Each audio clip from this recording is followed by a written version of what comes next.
Good morning. My name is Patrick Lichty. I'm from Winona State University Mass Communications, and this is my presentation, Gathering Through Telematic Spaces from Slow Scan Pacific Rim to Starlink.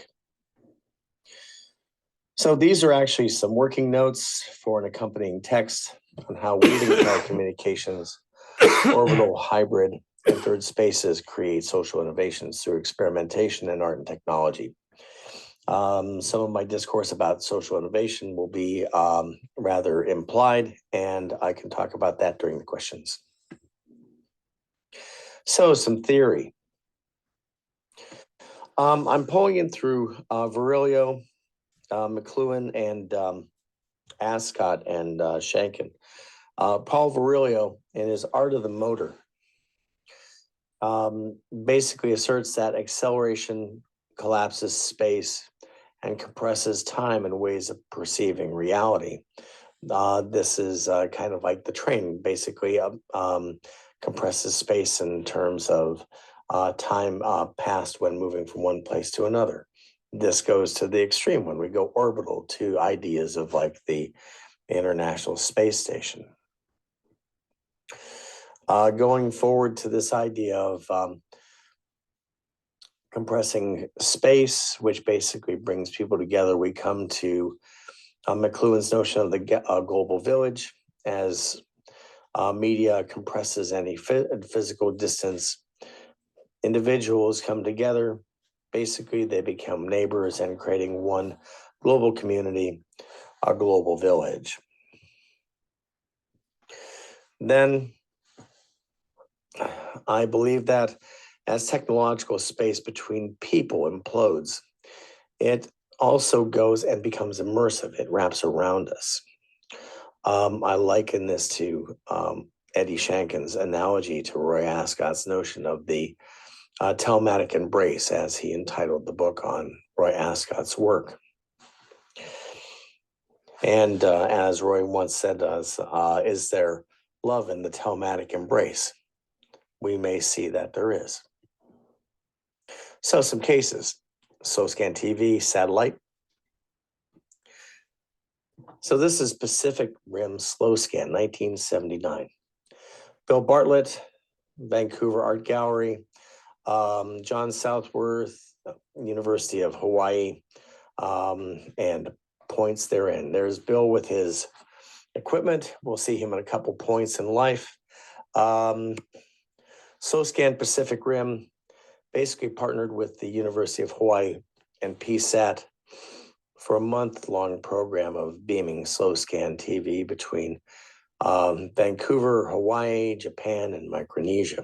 Here we have a diagram of some of the spots in Micronesia that the PSAT had repeater nodes in. For those of you who aren't too familiar with slow scan television, basically it's a picture transmission method, basically that snaps static images, sometimes 121 by 120 by 4 grayscales, transmits at about 1 frame every 7 seconds by audio. It's kind of a video, it's an old video codec. You can put that over radio, over satellite, or you can put it across streaming as I do now. So around the rim, for me, this seemed an interweaving of technologies which would connect the Vancouver Art Gallery across the Pacific trading experience.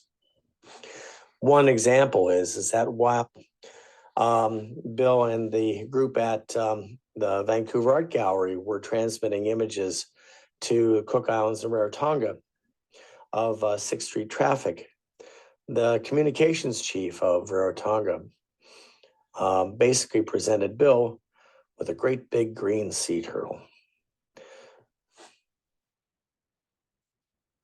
Another project that Bill worked on was the Japan-Canada Satellite Exchange Festival. This particular project endeavored to bring together Indigenous peoples from Canada and the Ainu from Japan in dialogue along with contemporary artists. So very important that Bill was trying to bring together, a lot of demographics, because there were other projects like Robert Adrian's World in 24 Hours that brought together about 16 time zones through satellite and slow scan of the technologically enabled world. This was basically through the kind of like technological elite rather than, a lot broader population as Bartlett did in the projects that I just talked about.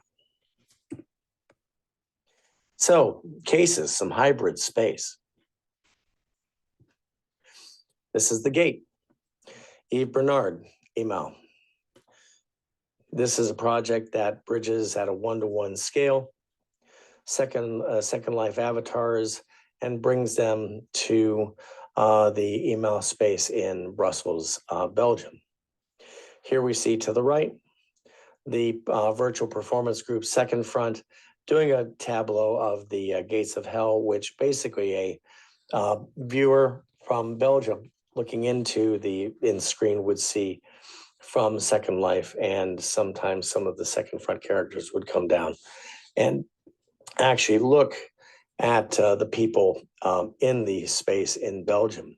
So basically, it's a collaborative performance platform. It connects the real life and the universe of Second Life and acts as a junction point, a door, a hole between the two worlds, and two representation spaces. It's basically a simple window between Second Life and real life so people can meet and interact.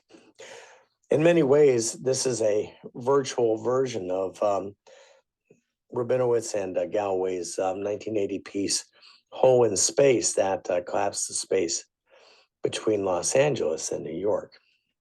In many ways, I kind of wonder whether it can be said that there's an attraction around holes. Maybe so. 2017, Vicaport. So here we have Bill Bartlett again in Victoria, and same technology, different transmission technology. So this is where Doug Jarvis and I met up with Bill, set up the equipment actually that I have, and so we created a space in Victoria's Open Space Art Society. Bill Bartlett was director in the 1970s. So he, along with Doug Jarvis and I, would create, and let's see here, Gelly Bartlett and Peggy Cady and Carrie, her name eludes me, but we would create a piece called Vicaport, which is actually on YouTube. So we actually broadcast this live to a 16-channel broadcast performance that Randall Packard did, and we were the space that projected it, called New World Disorder. Randall Packard organized this at Nanyang Technical University and broadcast this worldwide. Here we had artists like Annie Abrahams and Carla Ganis and Domenico Dambara.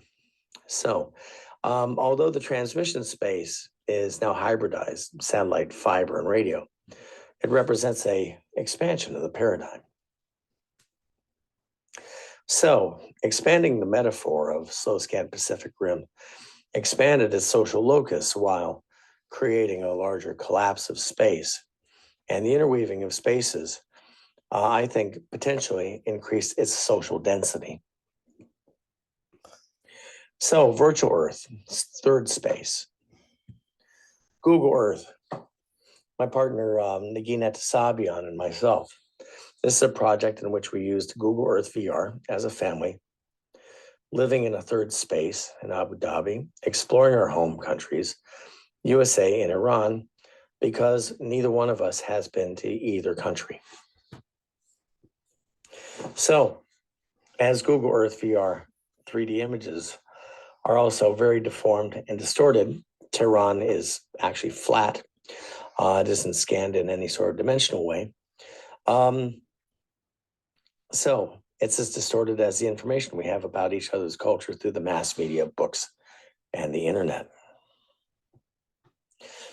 So in many ways, the Earth is as alien as if we came from outer space, fitting the analogy of orbital scanning. So here's a little bit of the game going through New York. So anyway, in many ways, we have this third analogy of the third space, in which the people in the third space are looking outward orbitally into their own parabolic spaces, as opposed to inwardly as the orbital does with the satellite transmission. So these are my notes, and I just wanted to say thank you. And this is my orbital me from the Museum of the Future in Dubai, from the Hope space station at the museum.